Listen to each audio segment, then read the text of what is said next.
Baik, shalom, salam sejahtera buat kita semua, teman-teman serta ibu dosen.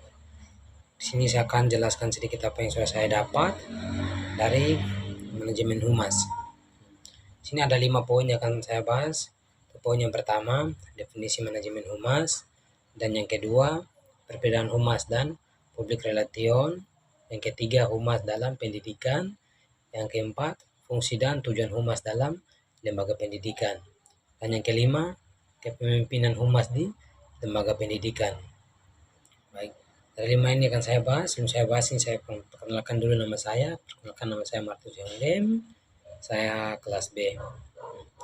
Pembahasan yang pertama yaitu definisi manajemen humas. Berdasarkan definisi tersebut, pengertian humas secara umum dapat diartikan sebagai fungsi manajemen yang khas antara pendidikan dengan publik internal. Publik internal, dosen, guru, karyawan, dan mahasiswa-siswi. Dan publik eksternal, orang tua mahasiswa, orang tua siswa, masyarakat, dan institusi luar. Di sini ada 2 pendapat dari yang saya dapat. Pendapat yang pertama dari pendapat yang dari Ruslan.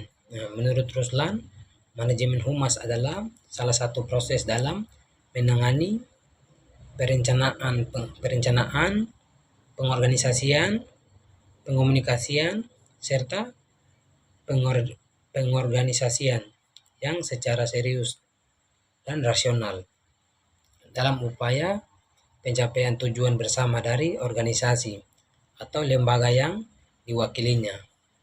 Berikut, menurut Wajo Somijo, manajemen humas adalah suatu proses pengembangan hubungan lembaga pendidikan dengan masyarakat yang bertujuan memungkinkan orang tua dan warga wilayah berpartisipasi aktif dan penuh arti di dalam kegiatan pendidikan di sekolah.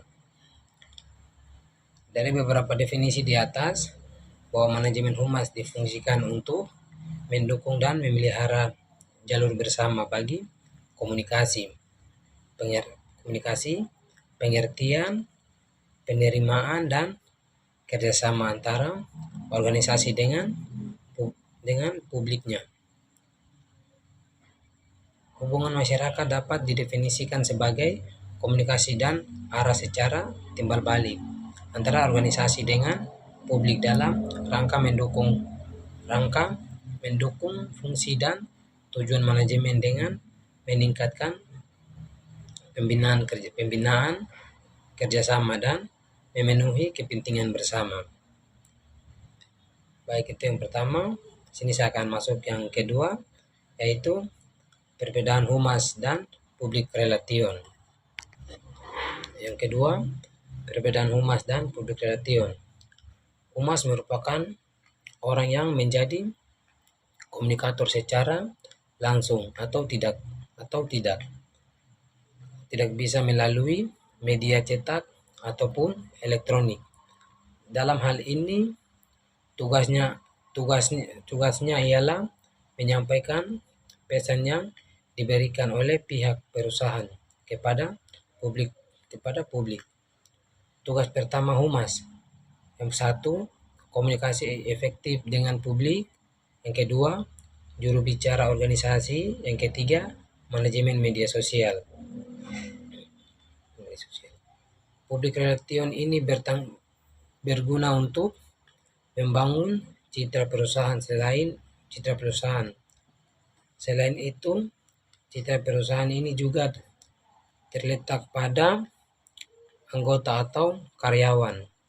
Jika setiap orang mampu menjaga citra masing-masing, maka sebuah perusahaan akan mudah untuk bekerja sama dengan perusahaan lain.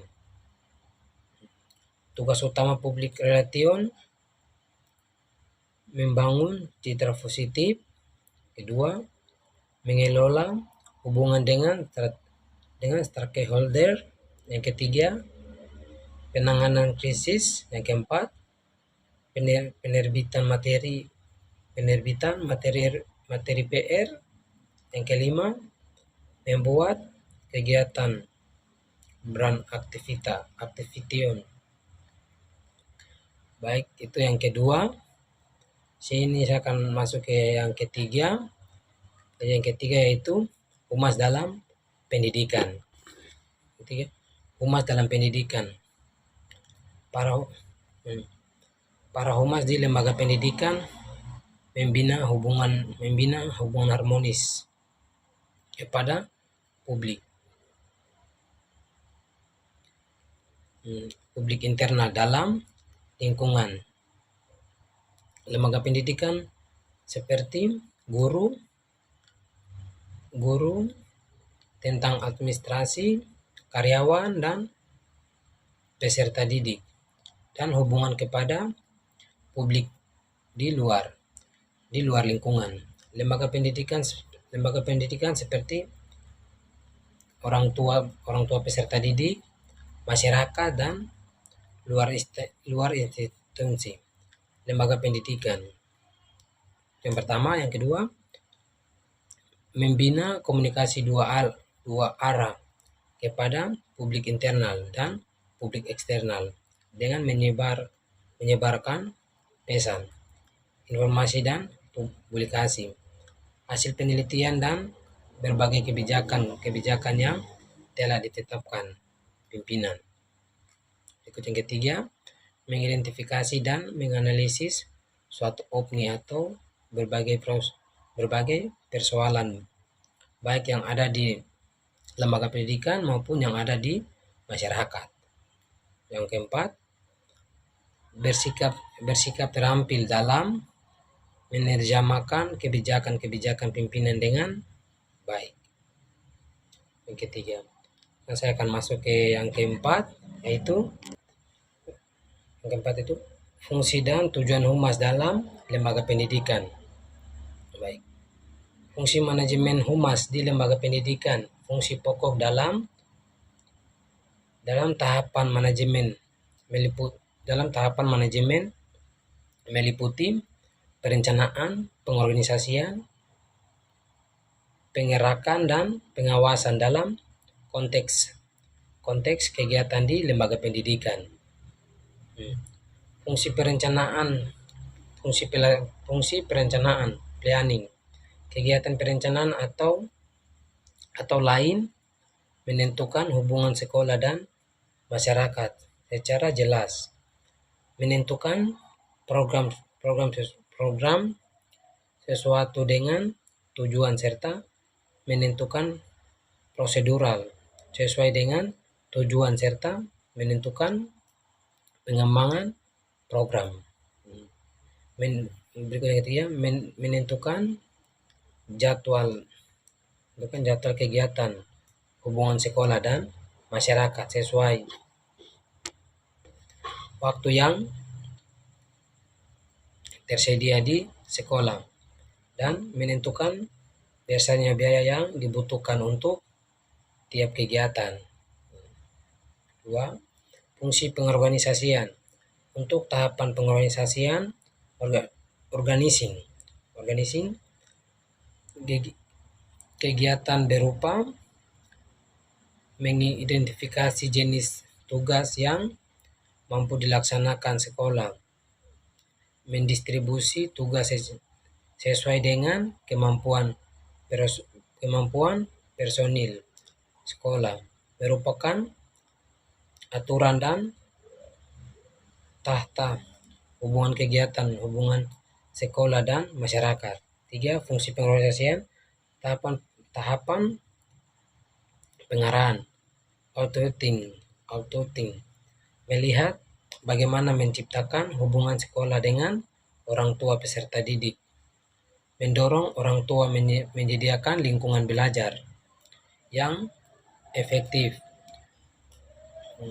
mengadakan komunikasi dengan tokoh komunikasi, mengadakan kerjasama dengan instansi pemerintah dan swasta, mengadakan kerjasama dengan organisasi sosial, keagamaan.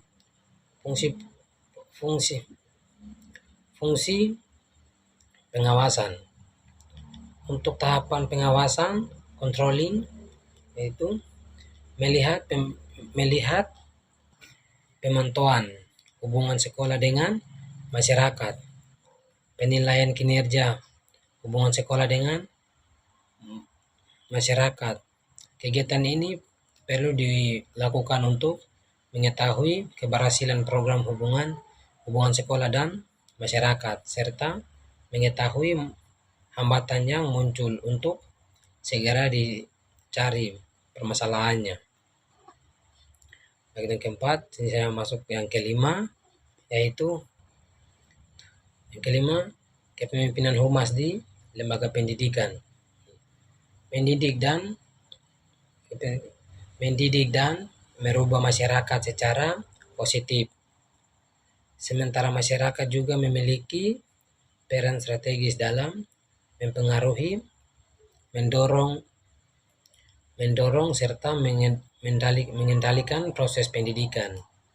Hubungan masyarakat humas merupakan aspek penting dalam mengembangkan manajemen pendidikan, terutama manajemen sekolah.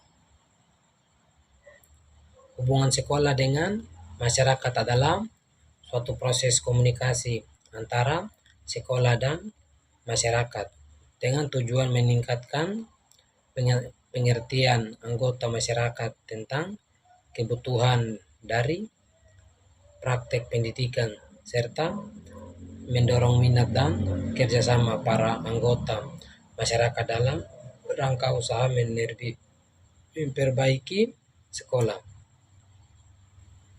Baik, terima kasih. Itu dari apa yang saya jelaskan tadi, itu apa yang saya dapat. Mungkin itu saja. Terima kasih untuk waktunya. Shalom.